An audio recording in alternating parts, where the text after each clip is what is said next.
இன்றைய 5 முக்கிய செய்திகள். இஸ்ரேலிய படைகள் ஈரான் மட்டுமின்றி லெபனோனில் உள்ள ஹிஸ்புல்லா போராளிகள் மீதும் தாக்குதல் நடத்தியுள்ளது. ஈரானிய தலைவர் அயத்துல்லா அலி கமெனி கொல்லப்பட்டதற்கு பதிலடி தரும் விதமாக இஸ்ரேலை நோக்கி ஏவுகணைகளையும் ஆளில்லா வானூர்திகளையும் அனுப்பியதாக ஹிஸ்புல்லா ஒப்புக்கொண்டது. இதற்கிடையே மத்திய கிழக்கு வட்டாரங்களுக்கு பயணம் செய்வதை தவிர்க்கும்படி சிங்கப்பூரர்களுக்கு வெளியுறவு அமைச்சு அறிவுறுத்தியுள்ளது. அதுபோல மத்திய கிழக்கு நாடுகளில் உள்ள சிங்கப்பூரர்கள் இயன்றவரை வெளியே செல்வதையும் தேவையற்ற பயணங்களையும் தவிர்க்குமாறு அங்குள்ள சிங்கப்பூர் தூதரகங்கள் கேட்டுக்கொண்டுள்ளன. மத்திய கிழக்கில் அதிகரித்துள்ள பதற்றத்தை தொடர்ந்து கடந்த 2 நாட்களாக சோதனை சாவடிகளில் குடிநுழைவு சோதனைகள் தீவிரப்படுத்தப்பட்டுள்ளன.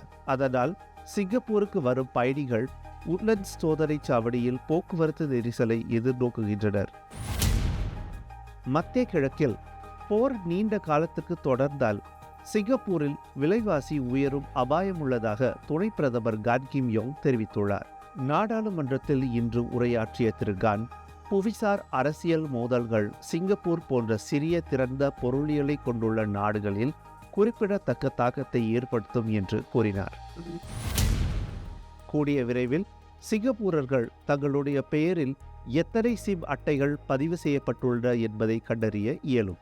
தகவல் தொடர்பு ஊடக மேம்பாட்டு ஆணையமும் சிங்கப்பூர் அரசாங்க தொழில்நுட்ப அமைப்பும் இணைந்து உருவாக்கி வரும் சிம் கார்டு ஹவு மெனி என்று அழைக்கப்படும் புதிய தொழில்நுட்பம் அதனை சாத்தியமாக்கும். மோசடிகளை தடுப்பதே அதன் நோக்கம்.